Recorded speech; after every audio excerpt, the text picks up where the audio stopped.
You've probably heard the creation story from Genesis, right? The powerful, orderly creation of the world. It's a foundational story for billions of people. But what if I told you it's actually part of a much, much older conversation?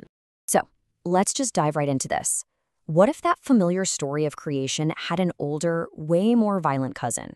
A story that wasn't born out of a divine plan, but out of divine warfare and cosmic chaos.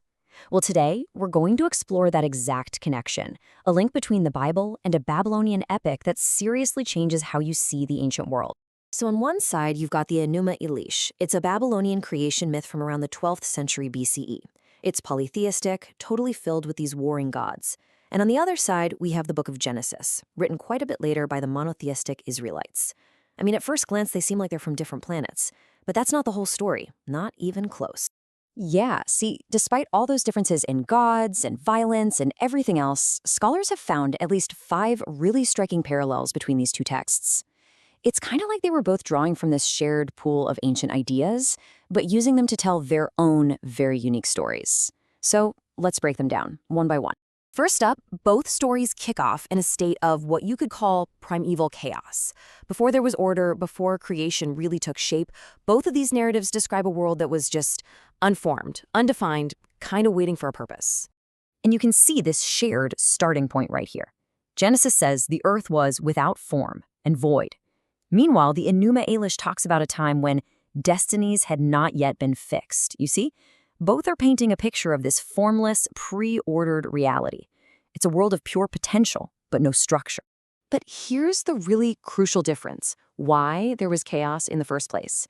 In the Enuma Elish, chaos is just the default state, because the gods haven't even shown up yet.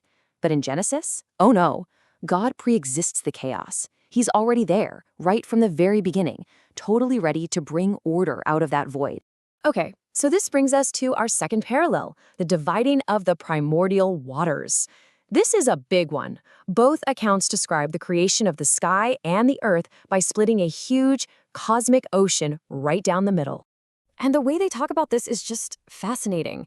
As you can see, Genesis has God creating a firmament, which is basically like a solid dome, to separate the waters above from the waters below. The Enuma Elish, on the other hand, well, it's a bit more graphic. The hero god Marduk kills the sea goddess Tiamat and splits her body, quote, like a muscle into 2 parts to make the sky. Yeah, and this difference in method, it reveals everything about their worldviews. In the Babylonian story, creation is the byproduct of a violent, divine war. The world is literally built from the corpse of a dead goddess. But in Genesis, creation is an act of sovereign, divine command. God just speaks, and it happens. No battle required. Now for our third parallel, the creation of humanity.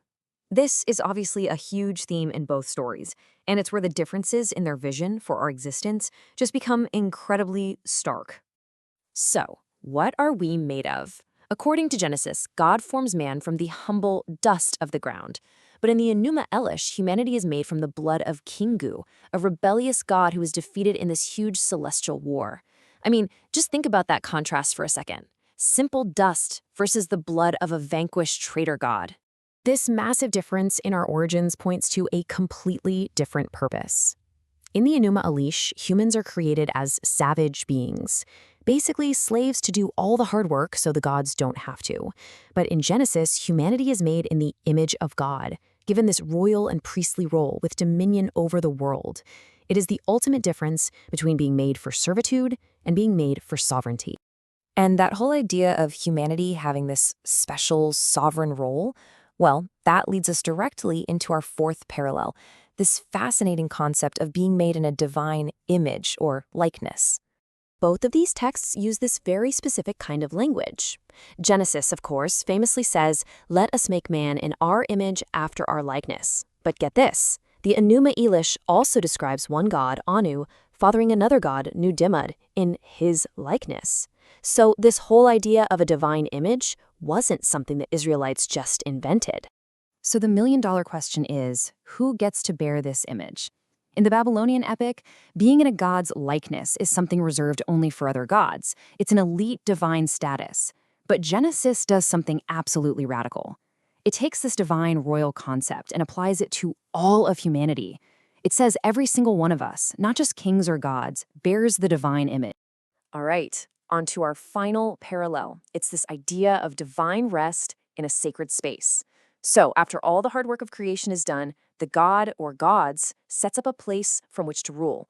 In the Enuma Elish, the gods build a sanctuary right there in Babylon as a place for their rest. And in Genesis, God is described as walking in the garden, which is pretty clearly presented as this kind of primordial sanctuary, a sacred space for God's presence right here on earth. And it is so important that we understand what rest means here. In the ancient world, divine rest isn't about being tired and needing a nap. No, it's a political term. It means that stability has been achieved, the crisis is over. It means the ruler has taken their throne in their control center, the temple, and is now in complete, sovereign control over their creation. So when you put all of these pieces together, you're left with this huge question that just jumps out from the comparison. Were we created for mindless service or for meaningful sovereignty? The differences between these two ancient stories really do reveal everything. So what's the big takeaway here? Well, the parallels strongly suggest that these two cultures were part of a shared ancient conversation. It's not about one story copying the other. It's more like each culture was using the same set of cultural ingredients to tell its own completely unique story.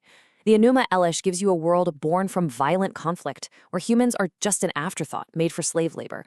Genesis gives you a world born from divine intent, where humanity is the pinnacle, sharing in God's image and purpose. So why does this connection really matter for us today? Because it's a powerful reminder that these foundational texts didn't just appear out of thin air. They were forged in a shared ancient world, in a constant dialogue with the cultures and the big ideas that were all around them. And as scholars have pointed out, making this comparison gives us this incredible window into that ancient worldview. We can actually see how the Israelite faith was being shaped in its historical context, both adopting and often radically redefining the concepts of its neighbors. Ultimately, what we're really seeing here is this dynamic back and forth of ideas. We're getting a front row seat to how foundational beliefs about the cosmos, about God, and about our own value and purpose were being debated and defined thousands of years ago, in ways that, believe it or not, still ripple out and impact us today. And that really leaves us with a final thought to chew on. If a story as foundational and influential as Genesis is part of a dialogue with an even older epic, it just makes you wonder, doesn't it? How many other stories that shape our world are part of a larger, ancient conversation that we're only just beginning to uncover?